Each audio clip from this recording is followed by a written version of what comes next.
maiinit at walang kuryente, guys. Nandito kami sa ilalim ng mangga.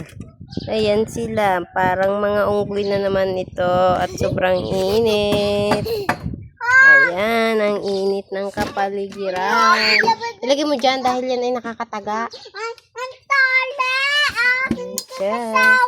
Ayan, tuyong-tuyo ang mga sinampay ng aling maliit. Ayan, init na init ng aming lugar. Tapos walang kuryente.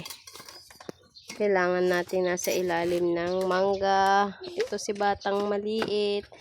Wala siyang kalat ngayon sa loob dahil hindi siya masipag ngayong magkalat. Si batang maliit.